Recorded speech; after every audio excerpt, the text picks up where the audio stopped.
Hello, good morning. Today we are back to our 5-minute video. Today I want to talk about 5-minute video on the obesity.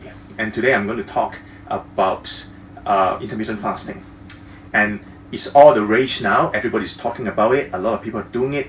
A lot of celebrities are also doing it. And really, the original champion is Dr. Daniel Fung in Canada. He's a nephrologist, a kidney doctor, who's saying that a lot of his patients are developing complication of diabetes. And he's saying whether we can arrest it way before the kidneys deteriorate.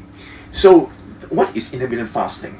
And actually for thousands of years we've been doing fasting religiously, sometimes forced fasting when there's not enough food to eat.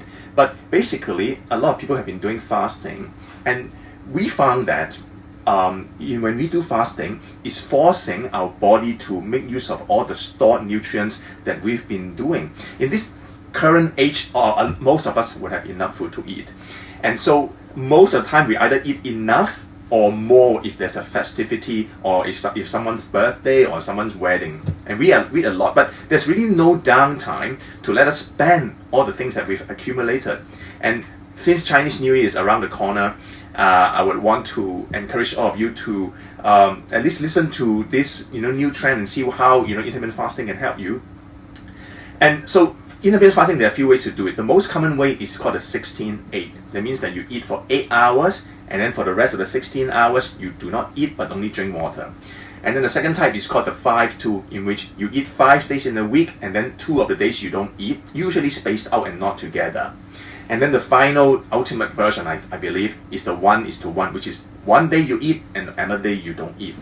Now, some encouraging results from the researches that doctors have done found that on the days that the people are not eating, they do not actually feel extremely hungry. They also do not gorge themselves whenever they are allowed to eat. And we also found that in the people who are doing 16-8 fasting, generally in the 8 hours that they're allowed to eat, they do not actually eat too much until they're all, like the stomach, exploding, that kind of thing. And we suspect that it's because within the short period of time, you really cannot stuff yourself more than your stomach and the gut can handle. And many studies have been done, and they found that intermittent fasting can actually lead to some weight loss. So that's the pros part of it. A lot of people have lost a lot of weight, but on average, we found that intermittent fasting causes weight loss that is about the same as all other methods, such as calorie counting, meal replacement, or low carbohydrate diet.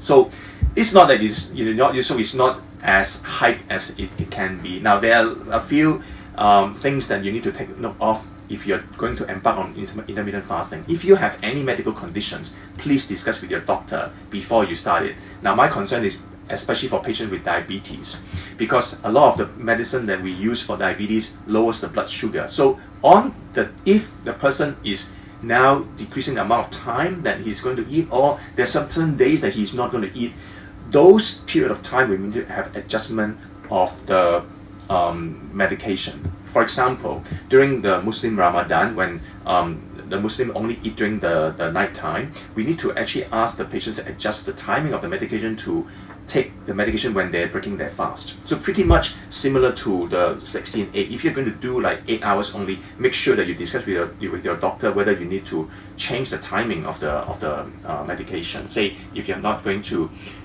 eat until noon, so you should maybe take your medication in noon and not in the morning when you wake up. And then the other thing is, on the days that you don't eat, you may want to discuss with your doctor whether you need to decrease or even skip the medication during the time when you are not going to eat anything for the whole day except water. So that's all for the intermittent fasting, and I'll see you again in the next episode of 5-Minute Obesity.